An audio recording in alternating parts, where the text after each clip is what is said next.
Welcome to another video. In the spring of 1834, somewhere amid the rolling hills of central Virginia, a discovery was made that would forever alter our comprehension of the depths of human evil. Discovered chained in a basement beneath what appeared to be an ordinary Please, farmhouse stay a while longer. were 47 I must go, children, but I will return. their ages Promise me spanning you'll be from safe. 6 to Promise. 16. The children bore no resemblance to one another, spoke different languages, and when questioned, could only whisper one name through their tears: Mother Sullivan. The local sheriff's report, buried for over a century in the Henrico County archives, described scenes so disturbing that within a week, 3 of the investigating officers resigned from duty. What makes this case truly haunting isn't merely the horror of what was discovered, but the chilling realization that Constant Sullivan had been operating her twisted enterprise for more than 2 decades without ever being detected. The children called her mother, but the truth behind that title would prove far more sinister We than gather in anyone humble could have gratitude, ever seeking thy imagined. light and guidance. Before we proceed with the story of the Sullivan family and their unspeakable secrets, I want to ask you something important. This channel isn't meant for everyone. Only for the bravest souls who dare to confront the darkest chapters of American history. If you've made it this far, you're not like most people. You understand that some truths are simply too horrifying to ignore, no matter how deeply they disturb us. So, go ahead and hit that subscribe button and join our community of true mystery seekers. And tell me in the comments, what state are you listening from? Are you brave enough to hear stories like this from your own backyard? The question that haunted investigators then and continues to perplex historians today is how such a massive operation could have gone undetected for so long in a close-knit rural community. The Virginia of 1834 was a land caught between 2 worlds. The old plantation system still dominated the social landscape while whispers of industrial change drifted down from the north. In this environment, the small farming community of Millbrook, a collection of perhaps 50 families spread across the gentle slopes of Henrico County, represented the typical American rural settlement of that era. Most residents farmed tobacco or corn, traded at Henderson's General Store, and gathered for social events at the one-room schoolhouse that doubled as a community meeting hall. The Sullivan property sat on the outskirts of this community, a modest 2-story wooden farmhouse surrounded by nearly 200 acres of prime agricultural land. To any traveler passing along the dusty road that connected Millbrook to Richmond, the Sullivan farm appeared utterly unremarkable. The house itself, built in the Federal style that was popular during the 1810s, featured white-painted, clapboard siding and a wraparound porch, typical of Virginia architecture. A red barn stood 60 yards behind the house, with a chicken coop and smokehouse completing the typical farmstead layout. What made the Sullivan property unique wasn't something visible from the road. Ezra Sullivan, who had purchased the land in 1809 with money inherited from his father's tobacco fortune, had spent considerable effort expanding the house's basement. While most Virginia homes of the period featured simple root cellars, the Sullivan basement extended far beyond the footprint of the house above. Local craftsmen remembered being hired for various excavation projects throughout the 1810s and 1820s, though none had ever seen the completed work. Ezra paid well and in cash, asking only that the workers focus on their assigned sections, rather than concerning themselves with the overall project. Constance Sullivan, Ezra's wife, had arrived in Millbrook in 1811 as a bride of 22. Neighbors remembered her as a handsome woman with dark hair and an unusually soft voice. She dressed simply but neatly, attended the Methodist church services when her health permitted, and maintained a reputation for charitable works. When approached about contributing to community causes, Constance would inevitably explain that she and Ezra were already caring for several orphaned children from her family back in Pennsylvania. The arrangement, she would explain, was merely temporary, just until suitable permanent homes could be found. This explanation satisfied the community's curiosity about the occasional glimpses of children around the Sullivan property. Mrs. Henderson at the general store would sometimes see a young face peering from the Sullivan wagon when Constance came to town for supplies. The children never spoke, but Constance would explain that they were simply shy, traumatized by the loss of their parents, and needed time to adjust to their new circumstances. The community, familiar with the tragedy of orphaned children in an era of high mortality rates, accepted these explanations without question.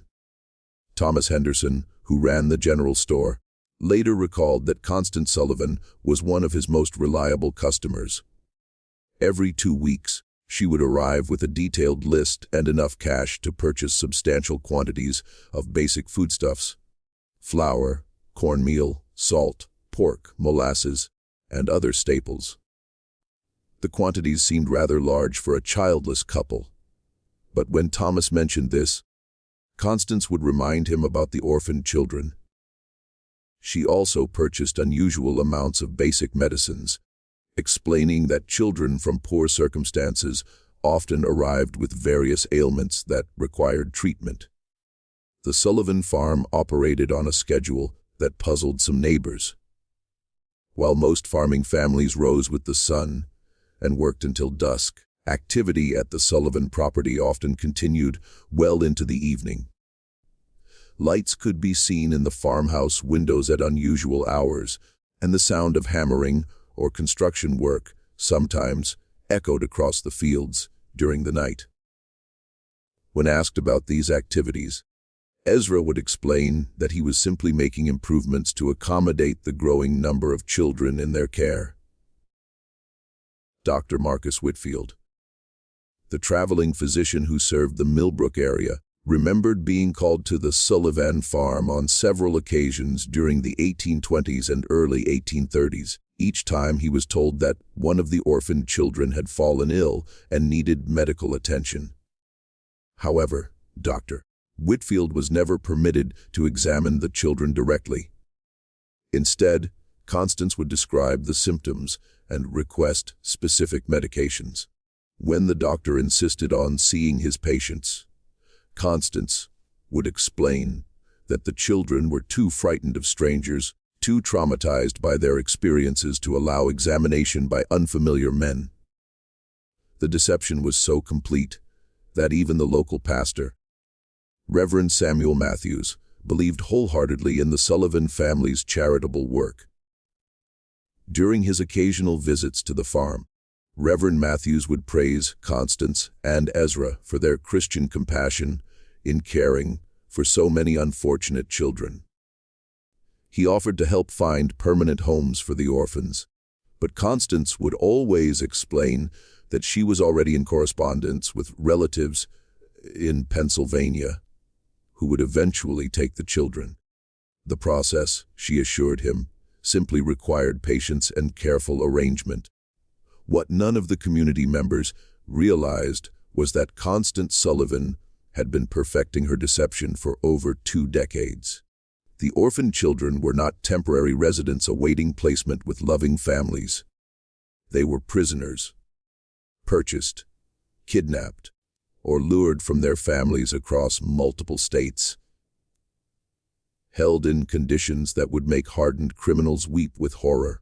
The discovery that would expose the Sullivan family's horrific secrets began with a series of seemingly unrelated incidents in the early months of 1834. February had been unusually harsh, with temperatures dropping well below freezing for weeks at a time. The bitter cold that gripped Virginia that winter would prove to be both a blessing and a curse for the 47 children trapped beneath the Sullivan farmhouse. On February 2034, a traveling merchant named Jacob Stern was making his way from Richmond to Charlottesville when a violent snowstorm forced him to seek shelter. The Sullivan farm, being the closest building visible from the road, seemed like a natural choice for emergency accommodation. Ezra Sullivan, despite his obvious reluctance, could hardly refuse hospitality to a stranded traveler during such dangerous weather. Stern later described the evening as uncomfortably tense. Constance Sullivan served a simple meal of cornbread and salt pork, but conversation was stilted and awkward. The Sullivans seemed nervous, constantly exchanging glances and starting at every sound. When Stern asked about the children he had been told lived on the farm, Constance explained that they were all sleeping and mustn't be disturbed. The children, she said, had been ill with fever and needed their rest. What disturbed Stern most was the sound. Throughout the night, as he lay on a makeshift bed in the Sullivan parlor, he could hear what sounded like muffled crying coming from beneath the floor. When he mentioned this to Ezra the next morning, Sullivan claimed it was probably just wind whistling through gaps in the foundation. The sound was common in old houses, he said, especially during cold weather. Stern accepted this explanation, but something about the Sullivans' manner continued to trouble him. The second incident occurred 3 weeks later on March 15th. Mary Catherine Flynn, a young Irish immigrant traveling with her family to seek work in the tobacco fields around Richmond, became separated from their group during a river crossing. Exhausted and frightened, she made her way to the Sullivan farm. As darkness fell, Constance Sullivan took her in, offering food and shelter for the night. Mary Catherine was never seen alive again.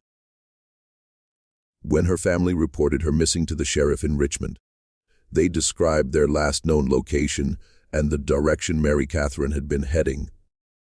A search party was organized, but the vast expanses of Virginia wilderness made finding a single missing person nearly impossible. The search was called off after a week, and Mary Catherine Flynn was presumed to have died of exposure or been killed by wild animals. The final incident that would lead to the discovery occurred on April 2nd, 1834. A local farmer named William Hutchinson was hunting rabbits in the woods that bordered the Sullivan property when he heard something that stopped him cold. From somewhere near the Sullivan farmhouse came the sound of children screaming. Not the ordinary cries of youngsters at play, but raw, desperate shrieks of pure terror. Hutchinson crept closer to investigate, hiding behind a stand of oak trees about 50 yards from the Sullivan house. For nearly an hour, he watched and listened.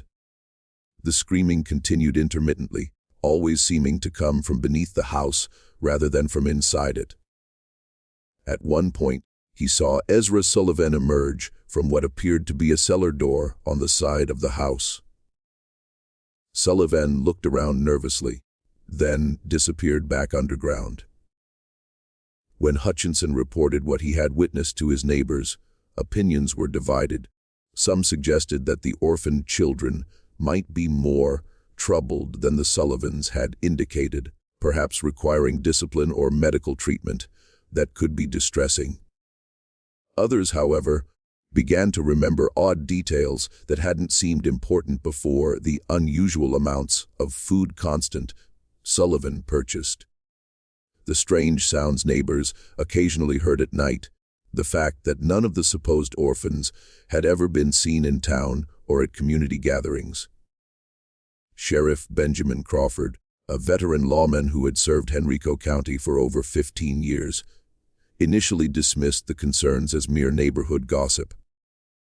However, when William Hutchinson approached him directly and insisted on filing a formal complaint, Crawford agreed to investigate. The law required him to follow up on reports of potential child abuse, regardless of his personal opinion of the accusers.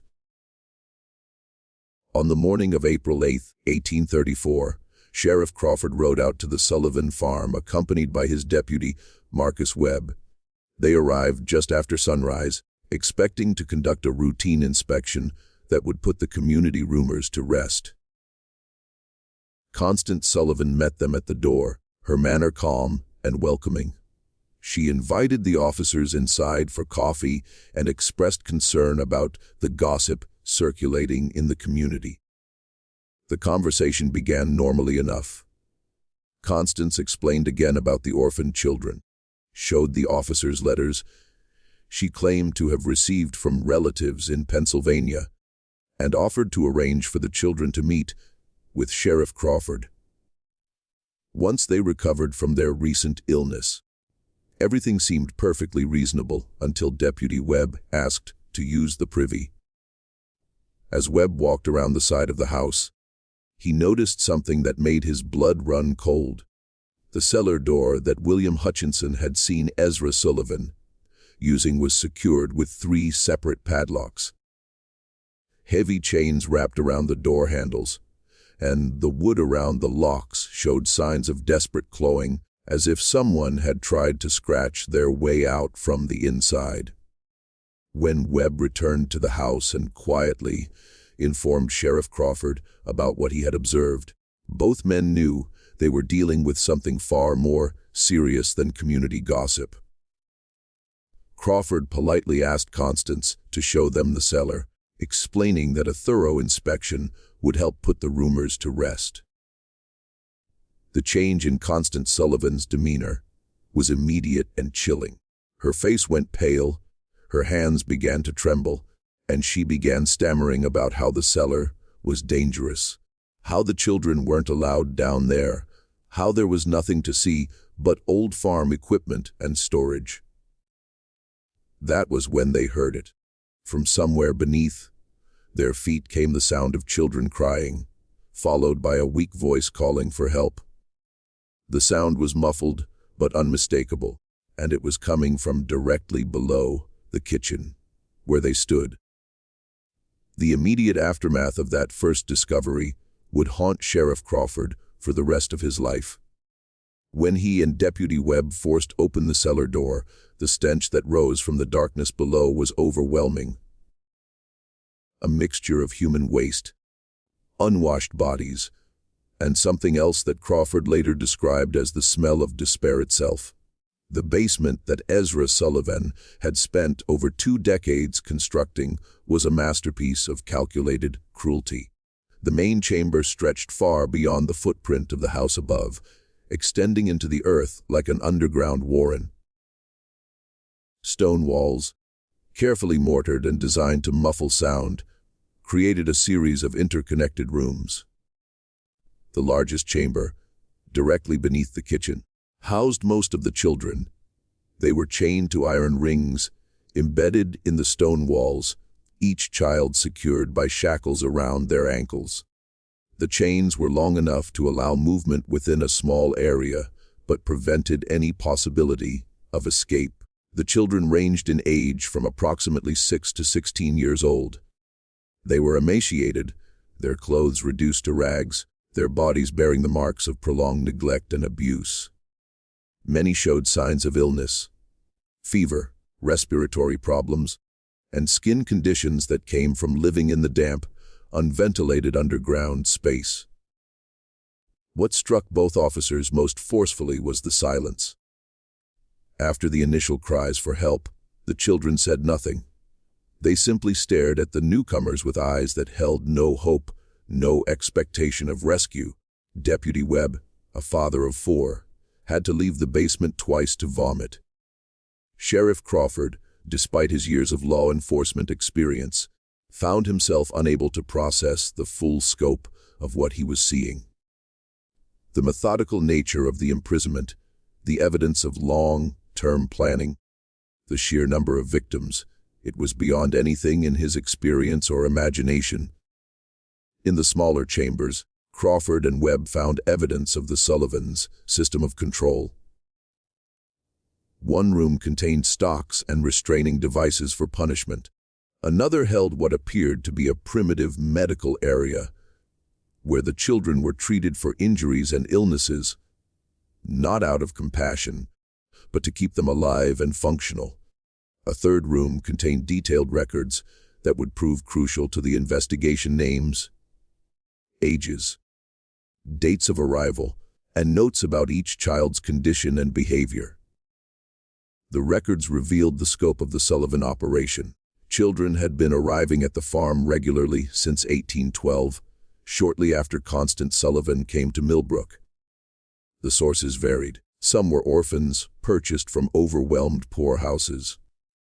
Others were runaways lured by promises of food and shelter, and still others appeared to have been simply kidnapped from their families. The record showed that over the years, more than 90 children had passed through the Sullivan basement. The obvious question, what had happened to the others, was answered in the most horrifying way possible. In a separate chamber, reached through a narrow passage that required crawling, Crawford and Webb found the remains of at least 36 children. Some appeared to have died from illness or malnutrition. Others showed signs of violence.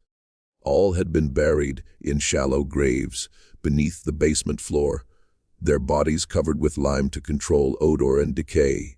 The investigation that followed the initial discovery would continue for months as authorities struggled to understand how such a massive criminal enterprise had operated undetected for over 2 decades. The answer lay in Constance Sullivan's genius for deception and her understanding of human psychology. She had created a persona that was almost perfectly designed to avoid suspicion in a rural 1830s community. The character of the charitable woman caring for orphaned children appealed to the community's Christian values, while explaining away any unusual aspects of the Sullivan household. The story of traumatized children who were too frightened to interact with strangers provided a ready excuse for why the supposed orphans were never seen in public. The claim that permanent homes were being arranged with distant relatives explained why the children never seemed to leave the farm. Even more cleverly, Constance had created multiple layers of protection for her operation. The children were taught to call her mother, ensuring that if anyone ever overheard them, it would seem like a natural family relationship. The few times children had been glimpsed by outsiders, they had been carefully coached to remain silent and appear shy rather than terrified. The substantial food purchases were explained by the presence of multiple children, while the medical supplies were justified by the supposed poor health of orphaned youngsters. The physical setup of the operation was equally well planned. The basement construction had been spread over many years, with different workers handling different aspects of the project. No single craftsman had seen the complete layout or understood the true purpose of the modifications. The soundproofing was effective enough that even close neighbors rarely heard anything suspicious. And when they did, the sounds could be explained as ordinary farm activities or the normal noise of children playing. Perhaps most disturbing was the psychological control system that Constance had developed. The children were told that they had been abandoned by their families, that no one was looking for them, and that the outside world was dangerous and hostile. Those who behaved properly were given slightly better food and living conditions. Those who caused trouble were subjected to punishments that served as examples to the others. Over time, most of the children accepted their captivity as simply the way their lives were meant to be. The community's reaction to the discovery was one of complete shock and disbelief. Many residents initially refused to believe that Constance Sullivan, the quiet woman who had lived among them for over 20 years, could be capable of such monstrous acts.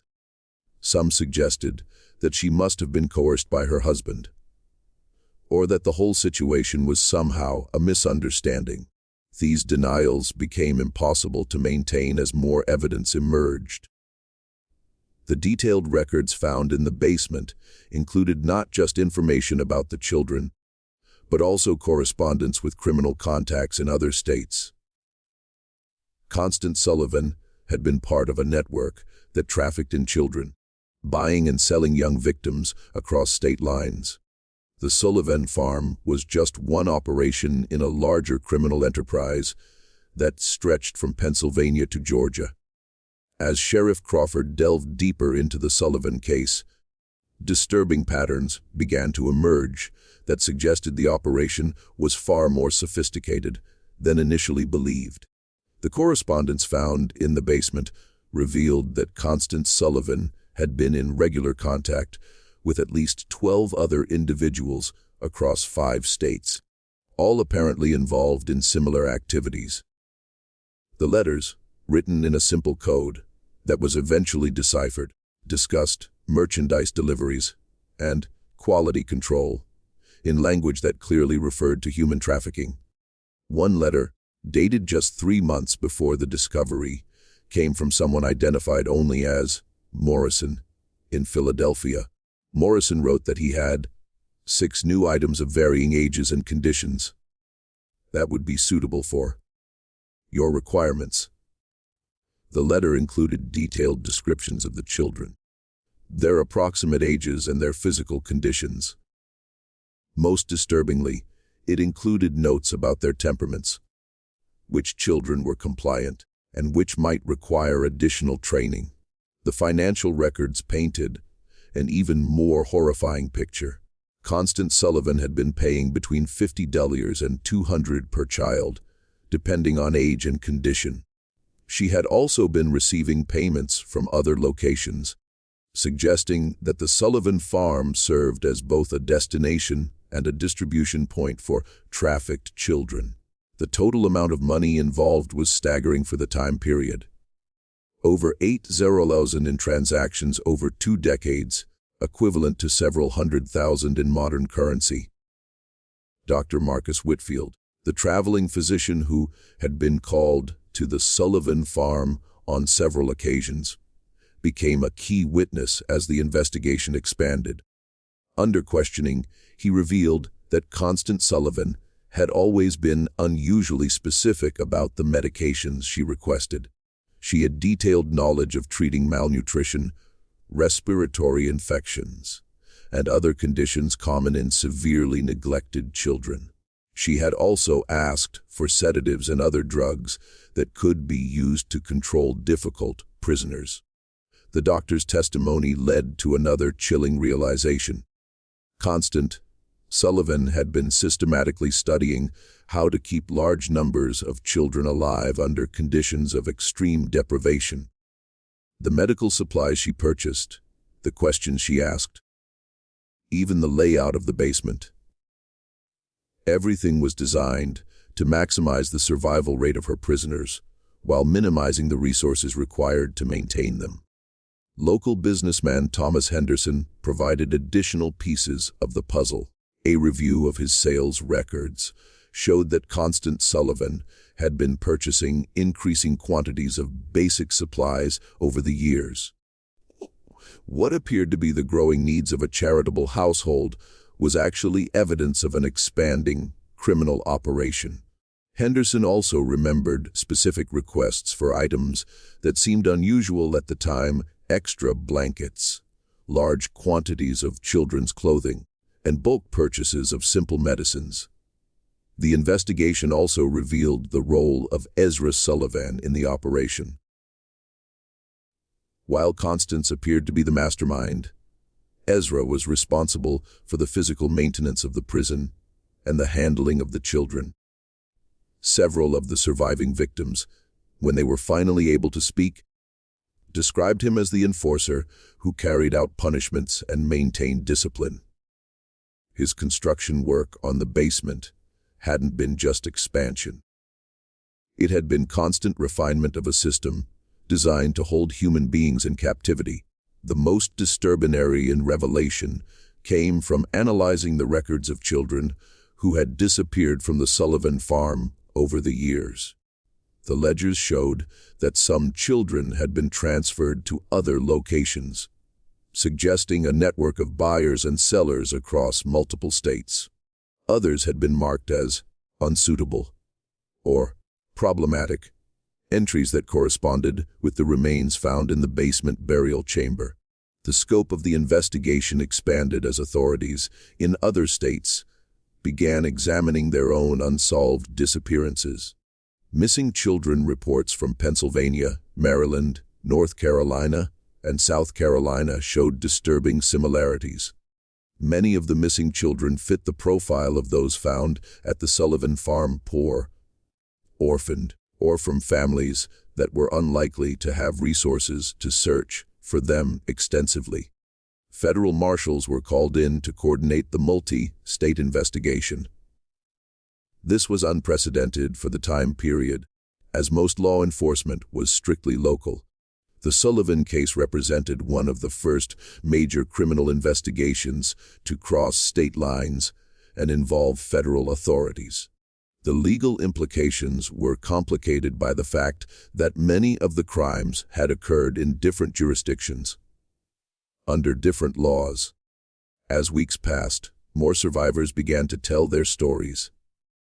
The accounts were remarkably consistent, describing years of imprisonment, systematic abuse, and psychological manipulation.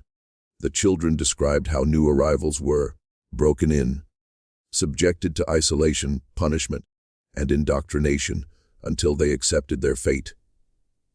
They spoke of a complex hierarchy among the prisoners, with older children given minor privileges in exchange for helping to control younger ones. The survivors also revealed the extent of Sullivan's psychological manipulation.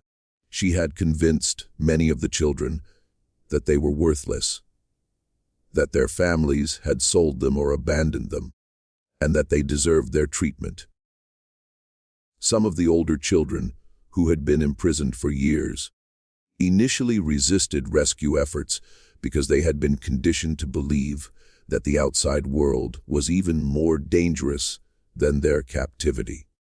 The investigation uncovered evidence of Sullivan's methods for acquiring victims. She had developed relationships with corrupt officials at poorhouses and orphanages who would provide children in exchange for payments. She had also cultivated contacts among criminal elements in major cities who could identify vulnerable children, runaways, street orphans, and others who wouldn't be missed immediately.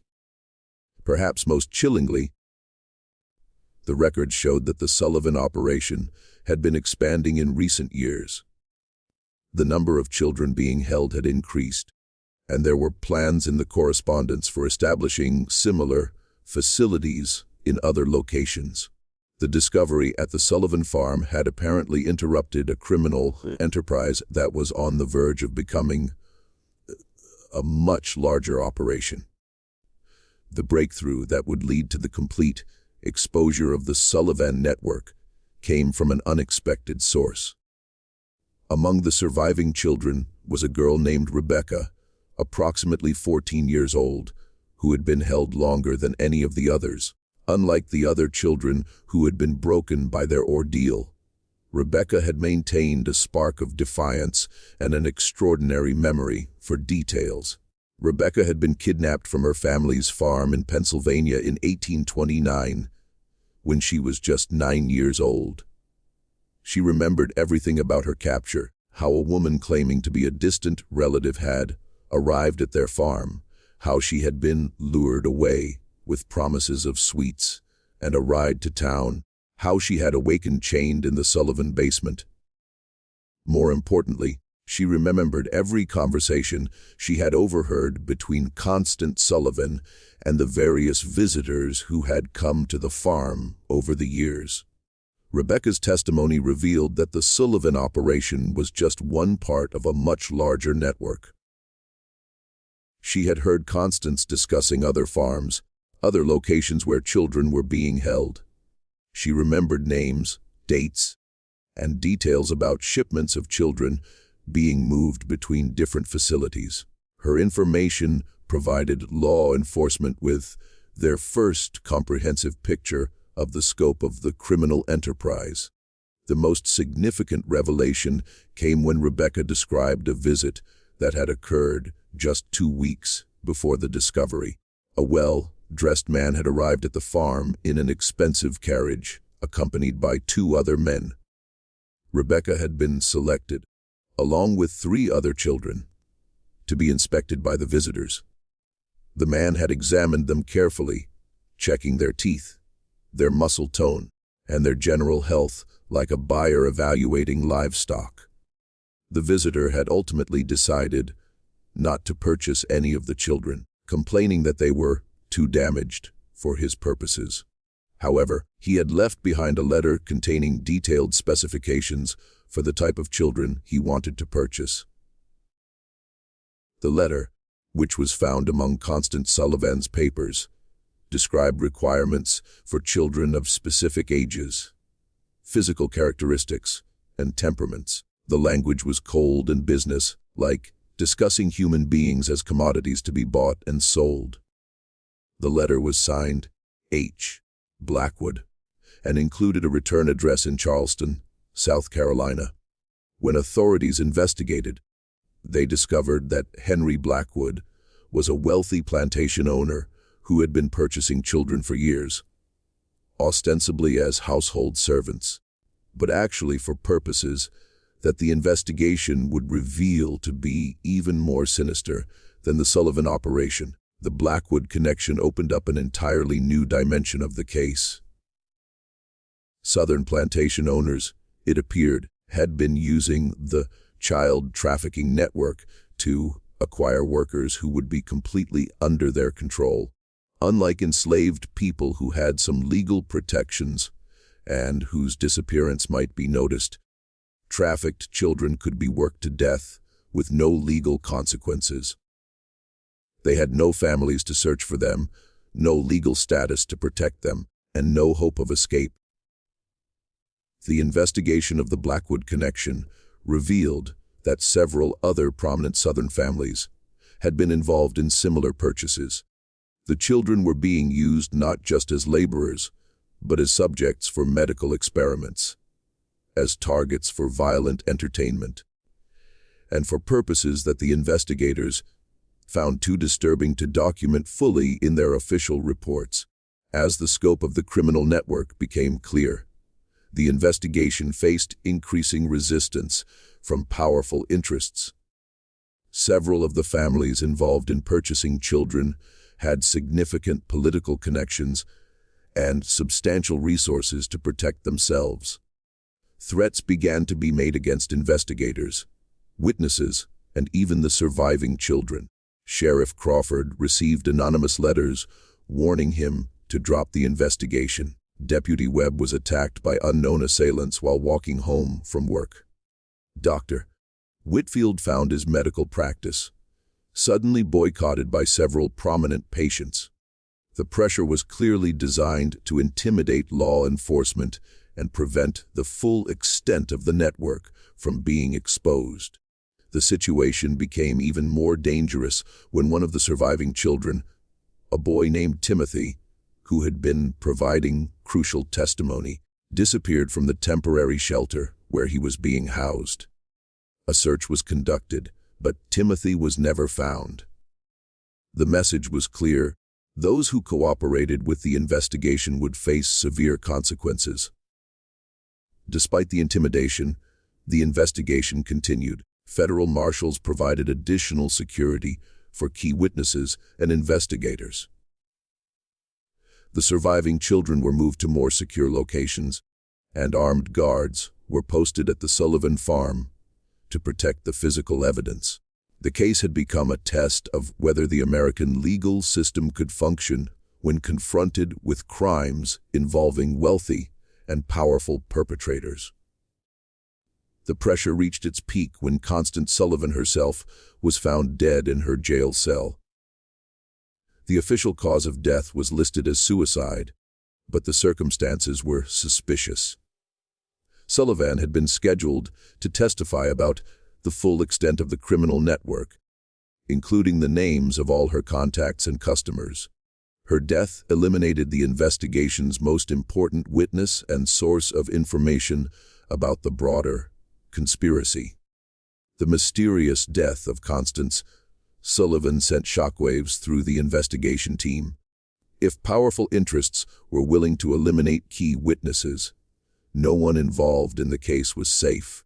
The investigation had uncovered a criminal enterprise so vast and so well connected that it posed a threat to some of the most prominent families in American society. Just when it seemed that the investigation might be derailed by intimidation and violence, an unexpected development changed everything.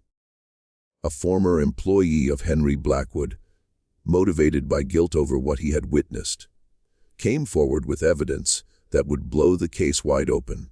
The employee, a man named Samuel Pierce, had worked as an overseer on the Blackwood plantation and had detailed knowledge of the children who had been purchased from the Sullivan network. Pierce brought with him documents that proved the connection between the Sullivan operation and the Southern buyers. More importantly, he had witnessed the fate of many of the children who had been sold to plantation owners. His testimony would provide the final pieces of the puzzle and expose the full horror of what had been happening to America's most vulnerable children.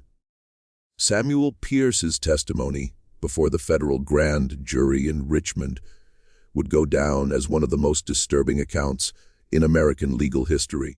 Pierce, a man in his 40s with weathered hands and haunted eyes, had worked for Henry Blackwood for over a decade.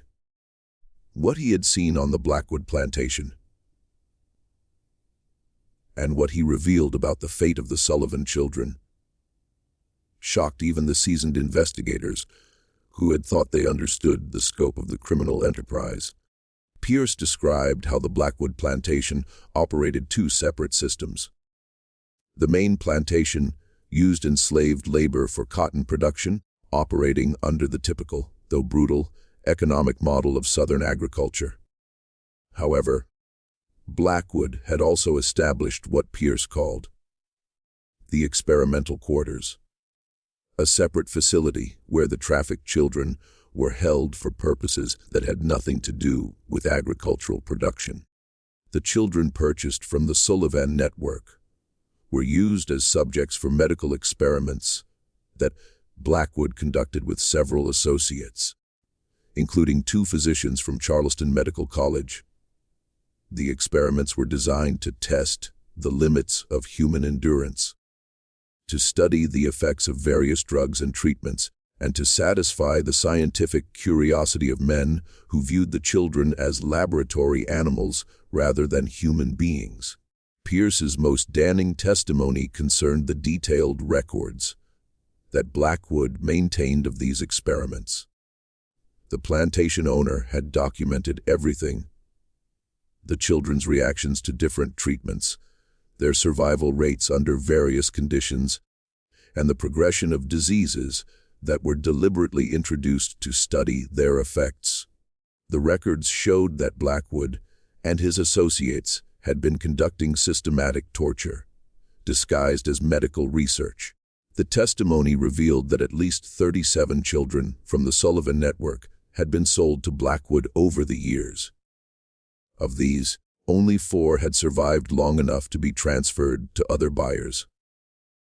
The rest had died as a result of the experiments, malnutrition, or the brutal working conditions in the experimental quarters. Their bodies had been buried in unmarked graves in a remote section of the plantation. Pierce also provided information about the broader network of buyers. He had been present at meetings where Blackwood discussed purchases with other plantation owners, wealthy businessmen, and even some politicians. The conversations he overheard revealed that the trafficking network extended far beyond what investigators had imagined. Children were being bought and sold across the entire country, with different buyers having different requirements and purposes. The most shocking revelation came when Pierce described a gathering he had witnessed in the fall of 1833. Blackwood had hosted what he called a demonstration for potential buyers from across the South. The event was designed to showcase the quality of the children available through the network and to demonstrate the various uses to which they could be put. Pierce's description of this gathering was so disturbing that several members of the grand jury had to leave the room. The demonstration had included displays of the children's ability to perform various types of work, their responses to different forms of punishment and control, and their suitability for different types of exploitation. The buyers had been encouraged to examine the children closely, to test their reactions, and to place orders for specific types of victims. The entire event had been conducted with the casual, business-like atmosphere of a livestock auction. Pierce's testimony also revealed the financial scope of the network. The prices paid for children varied dramatically based on their age, physical condition, and intended use. Younger children who could be more easily controlled and conditioned commanded higher prices. Children with specific physical characteristics or abilities were sold at premium rates. The total amount of money involved in the network was estimated to be in the hundreds of thousands of dollars. A fortune for the time period. The investigation team used Pierce's information to coordinate raids on multiple locations across the South. Federal marshals, working with local law enforcement, simultaneously struck at plantations, warehouses, and other facilities where trafficked children were being held. The raids were conducted in secrecy to prevent the destruction of evidence and the escape of key perpetrators. The results of the coordinated raids were staggering. Over 100 additional children were rescued from various locations.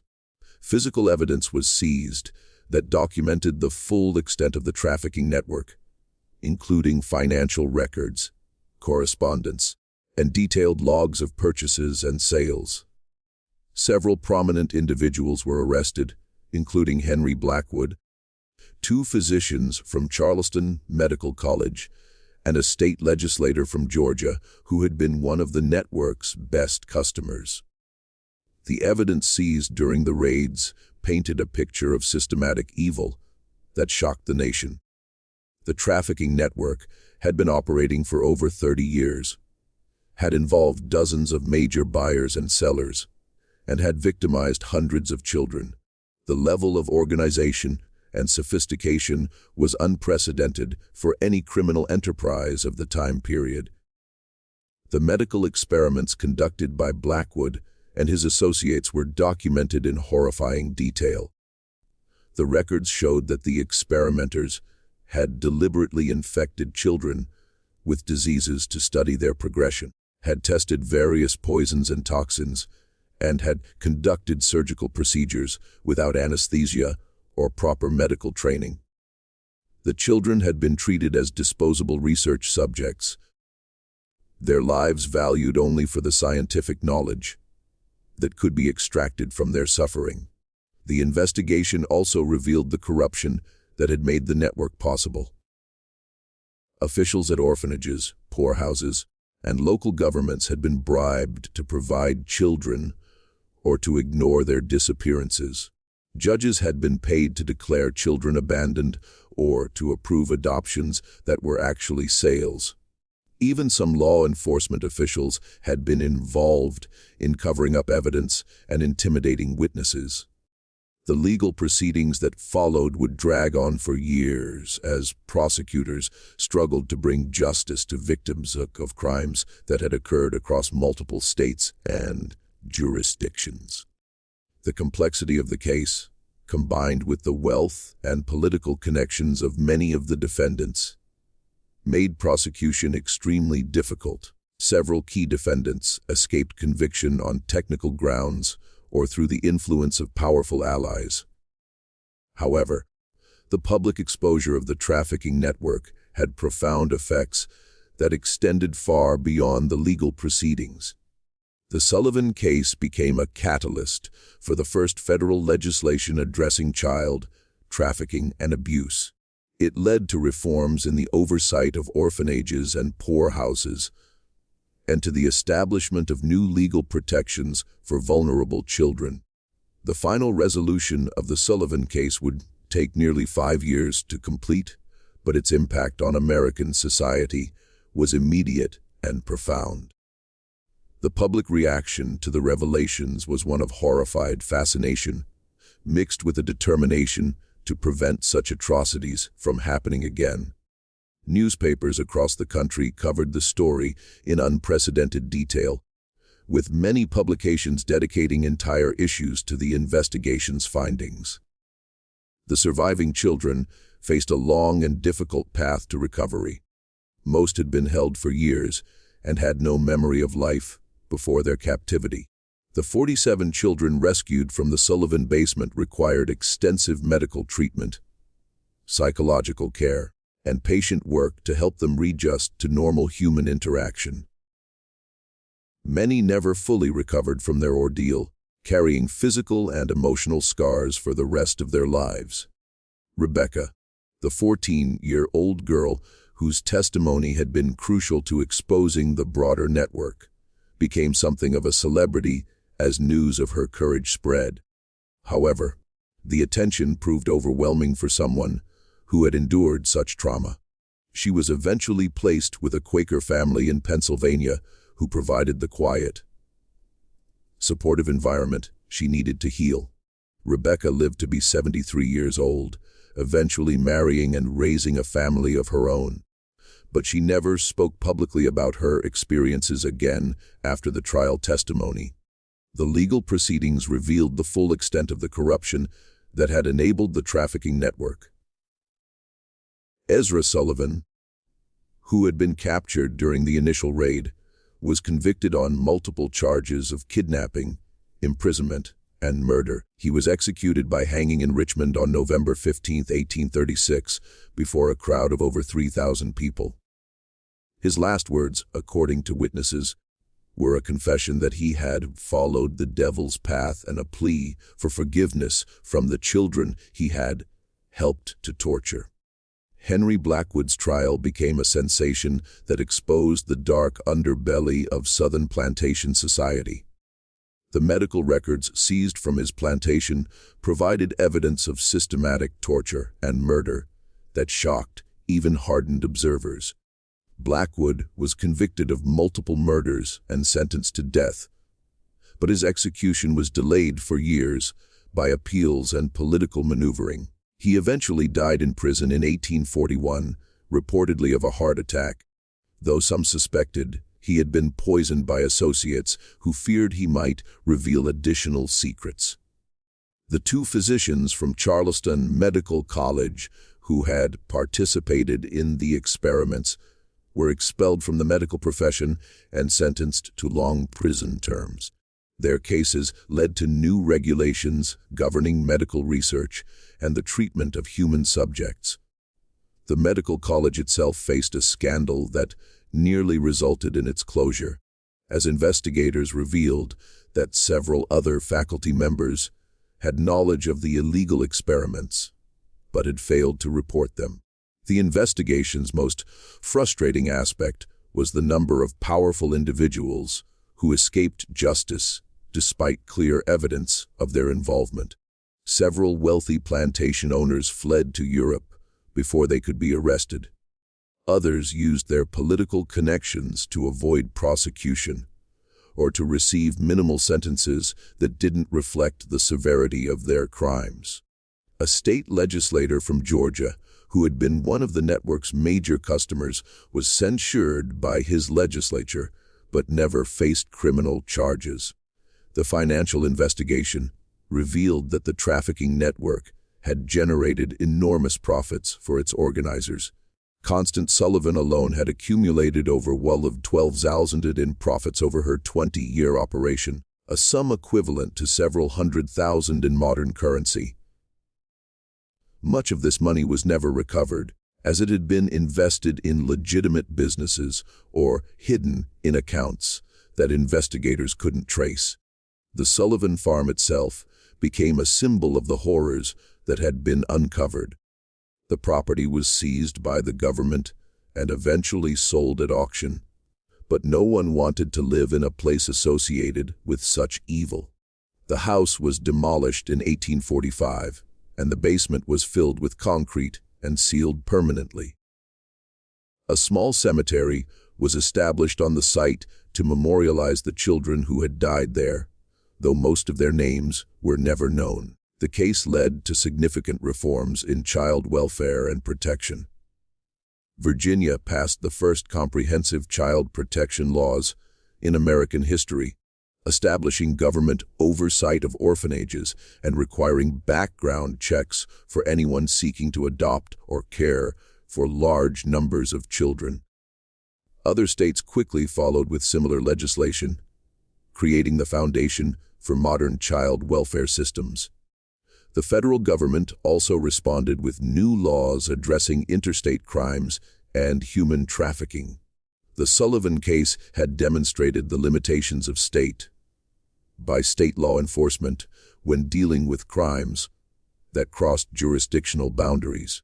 New federal statutes gave marshals expanded authority to investigate and prosecute trafficking cases, establishing precedents that would prove crucial in later criminal justice developments.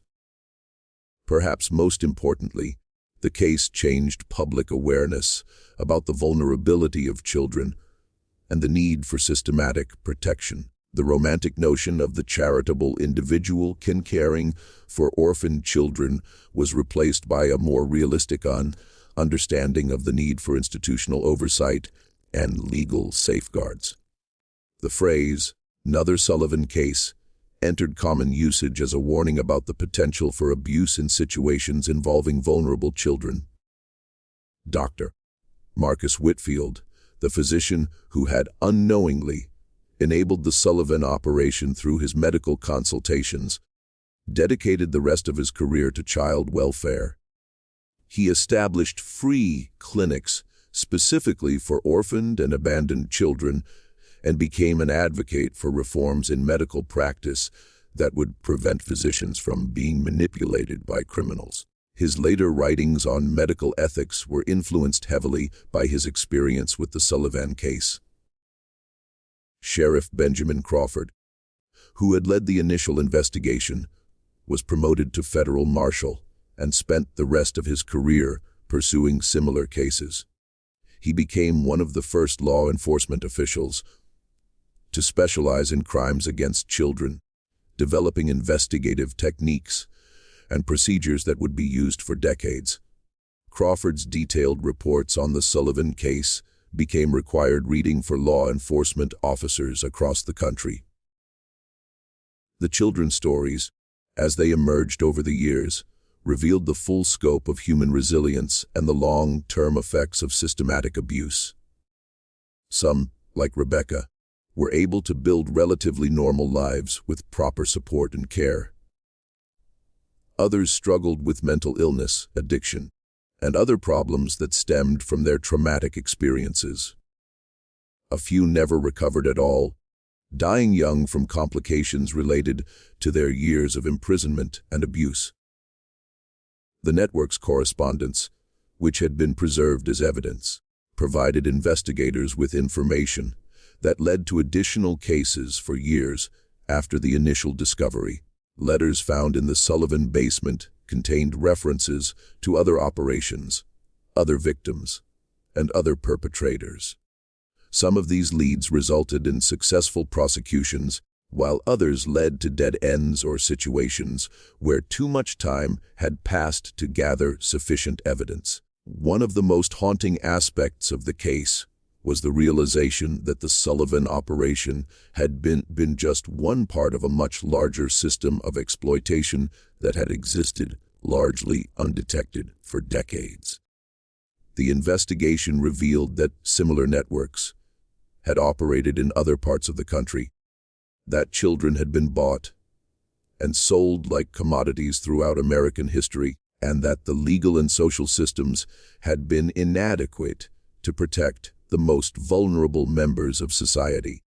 The case also highlighted the role of community responsibility in preventing such atrocities.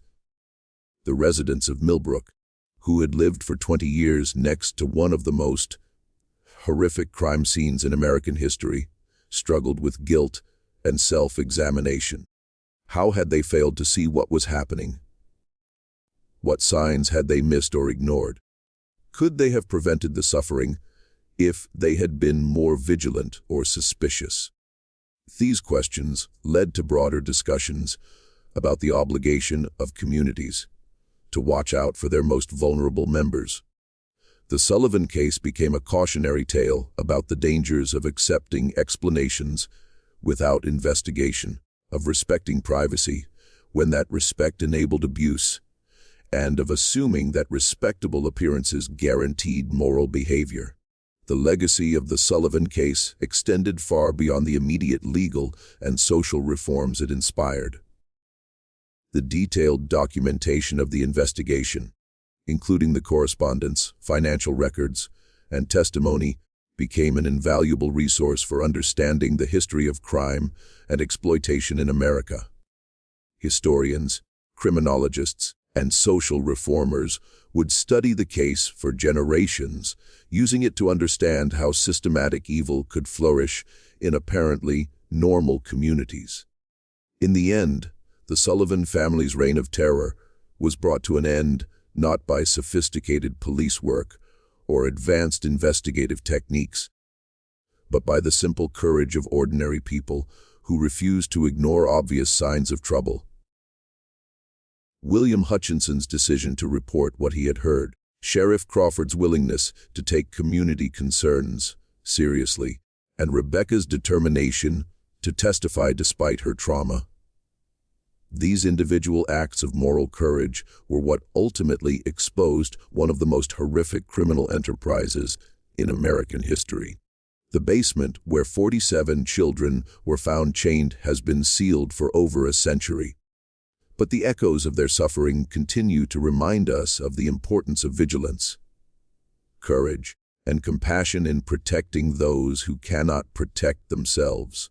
The Sullivan case stands as both a testament to human evil and a reminder of the power of individual conscience to overcome even the most entrenched systems of exploitation and abuse. If this story has given you chills, you understand why these dark chapters of American history must never be forgotten. Just when we thought we'd seen it all, the horror in places like the Sullivan farm intensifies our understanding of how evil can hide behind respectable facades. If this story is giving you chills, share this video with a friend who loves dark mysteries. Hit that like button to support our content. And don't forget to subscribe to never miss stories like this. Let's discover together what other secrets lie buried in America's past. This mystery shows us that evil often wears the mask of respectability, and that the most horrific crimes can be committed by those who appear most normal to their communities. What do you think of this story? Do you believe everything was revealed? Or are there still secrets buried in the Virginia hills? Leave your comment below. If you enjoyed this tale and want more horror stories like this, subscribe, hit the notification bell, and share with someone who loves mysteries. The darkness of American history has many more secrets to reveal, and we'll be here to uncover them all. See you in the next video.